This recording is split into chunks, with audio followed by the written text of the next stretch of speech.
observar que essas agências de checagem, elas contrariam o espírito próprio ao jornalismo.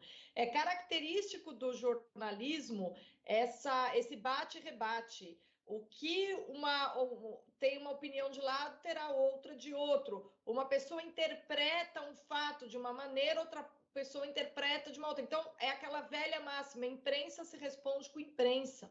Tá? Esse é clássico no jornalismo. A agência de checagem, dá para a gente fazer uma analogia, da mesma analogia que se pode fazer entre capitalismo e metacapitalismo. A agência de checagem é tipo um metajornalismo, no mesmo espírito que os metacapitalistas operam. Então, na verdade, os metacapitalistas são aqueles que matam o capitalismo para que eles, com seus oligopólios, controlem absolutamente todos os mercados. E as agências de checagem fazem a mesma coisa.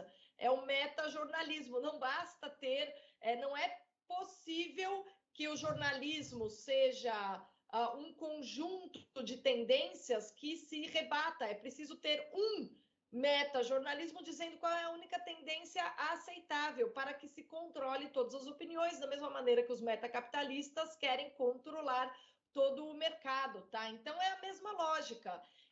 O que é interessante a gente observar, eu gosto de ver as agências de checagem, eu acho excelente, porque para a gente entender o fenômeno do que a gente chama de democracia moderna, elas são um componente, um sintoma importante, tá? A democracia moderna, ela é caracterizada pela fabricação de consenso. Quando saiu aquela cartinha pilantra na semana passada, que leram ali na USP, com meia dúzia de gato pingado gritando bobagens, quando leram aquela cartinha, eu adorei aquela carta, porque ela nos permite demonstrar para o nosso público o que é fabricação artificial de consenso. É você usar uma série de palavrinhas-chave para colar como opinião pública a opinião reduzida de um grupo privado, né? E essa tática, ela foi elaborada ali no iluminismo, né? Pelos intelectuais de salão, que eram aquelas pessoas que o historiador francês Augustin Cochin chama de sociedades de pensamento. Então, é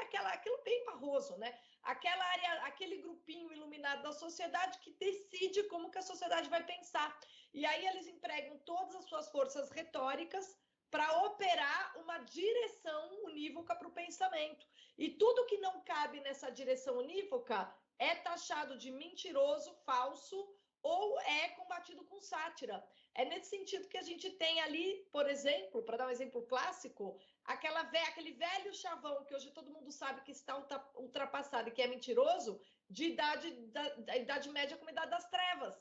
Veja só, antes do metajornalismo das agências de fact-checking, a gente tem o formato pelo qual as democracias modernas operam, que é essa história de você simplesmente definir a opinião pública para ter uma vantagem no jogo político. E aí, da mesma maneira que os iluministas resolveram que a Idade Média seria a Idade das Trevas, eles colaram isso na cultura. Foi 200 anos isso foi sendo repetido. E é assim que essas agências de checagem operam. Isso é verdade, isso é mentira, isso é fato, isso não é.